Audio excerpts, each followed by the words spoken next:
ज्ञान गंगा में आप सभी का स्वागत है। कल हमने द्रौपदी और सत्यभामा की बातचीत की कथा को पढ़ा था। अब हम द्रौपदी का सत्यभामा को उपदेश तथा सत्यभामा की विदाई की कथा को पढ़ेंगे। तो चलिए कथा शुरू करते हैं। द्रौपदी ने कहा, सत्य, मैं पति के चित्त को अपने वश में करने का यह निर्दोष मार्ग बताती हूँ। यदि तुम इस पर चलोगी तो अपने स्वामी के मन को अपनी ओर खींच लोगी। स्त्री के लिए इस लोक या परलोक में पति के समान कोई दूसरा देवता नहीं है। उसकी प्रसन्नता होने पर वह सब प्रकार के सुख पा सकती है और असंतुष्ट होने पर वह अपने सुखों को मिट्टी में मिला देती है। हे साध्वी, सुख के द्वारा सुख कभी नहीं मिल सकता। सुख प्राप्ति का साधन तो दुख ही है। अतः तुम सुहृदता, प्रेम, परिचर्या, कार्य कुशलता तथा तरह तरह के पुष्प और चंदन आदि से श्री कृष्ण की सेवा करो तथा जिस प्रकार वे है यह समझे कि मैं इसे प्यारा हूँ, तुम वही काम करो। जब तुम्हारे कान में पतिदेव के द्वार पर आने की आवाज़ पड़े तो तुम आंगन में खड़ी होकर उनके स्वागत के लिए तैयार रहो और जब वे भीतर आ जाएं तो तुरंत ही आसन और पैर धोने के लिए जल देकर उनका सत्कार करो। यदि वो किसी काम के लिए दासी को आज्ञा दें तो तुम स्वयं ही उठकर उनके सब काम करो। श्री कृष्ण चंद्र को ऐसा मालूम होना चाहिए कि तुम सब प्रकार उन्हें ही चाहती हो। तुम्हारे पति यदि तुमसे कोई ऐसी बात कहें कि जिसे गुप्त रखना आवश्यक ना हो तो भी तुम उसे किसी से मत कहो। पतिदेव के जो प्रिय स्नेही और हितैषी हों उन्हें तरह तरह के उपायों से भोजन कराओ तथा जो उनके शत्रु, उपेक्षणीय और अशुभ चिंतक हों अथवा उनके प्रति कपट भाव रखते हों उनसे श्रद्धा दूर रहो। प्रद्युम्न और श्याम यद्यपि तुम्हारे पुत्र ही हैं तो भी एकांत में तो उनके पास भी मत बैठो। जो अत्यंत कुलीन, दोष रहित और सती हों उन्हीं स्त्रियों से तुम्हारा प्रेम होना चाहिए। क्रूर, लड़ाकी, पेटू, चोरी की आदत वाली, दुष्टा और चंचल स्वभाव की स्त्रियों से सर्वदा दूर रहो। इस प्रकार तुम सब तरह अपने पति देव की सेवा करो।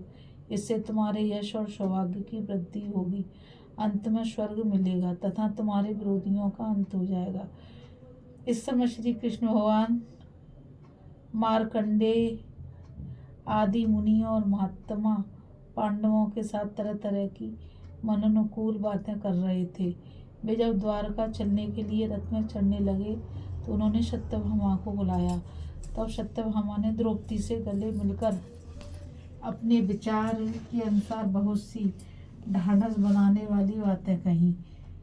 वे अनुसार बहुत सी ढाढ़स बनाने वाली बातें कहकर बोली, कृष्ण, तुम चिंता ना करो, व्याकुल मत हो और इस प्रकार रात दिन जागना छोड़ दो।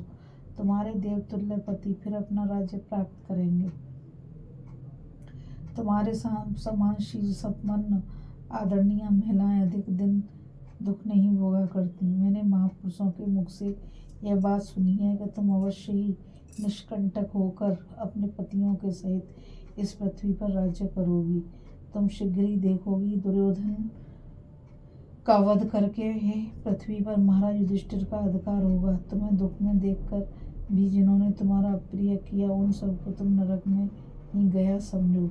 युधिष्ठिर, भीम, अर्जुन, नकुल और सहदेव से उत्पन्न हुए तुम्हारे जो प्रतिबिंब श्रुतशौम, श्रुतकर्मा, शतानिक और श्रुतसेन नामक पुत्र हैं वे सभी शस्त्र विद्या में निपुण महापुरे वीर हैं। वे अभिमन्यु की तरह ही बड़े आनंद से द्वारका में रहते हैं।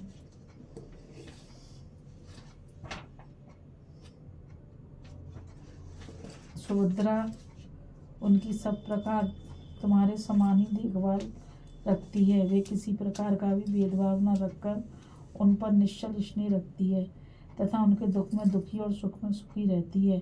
प्रद्युम्न की माता रुक्मिणी भी उनका सब प्रकार लाड़ चाव करती है और श्री श्याम सुंदर भी भानु आदि अपने पुत्रों से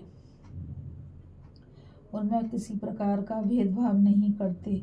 उनके भोजन, वस्त्र आदि की देखभाल ससुर जी रखते हैं तथा और श्री बलराम जी आदि सब अंधक और कृष्णवंशी यादव उनकी सब प्रकार की सुविधा का ध्यान रखते हैं। उन्हें प्रद्युम्न और तुम्हारे पुत्रों के प्रति एक सी प्रीति है। ऐसी ही बहुत सी प्रिय, सत्य, आनंददायिनी और मनोकूल बातें कहकर सत्यभामा जी ने श्री कृष्ण के रथ की ओर जाने का विचार किया। उन्होंने द्रौपदी की परिक्रमा की और फिर रथ पर चढ़ गईं।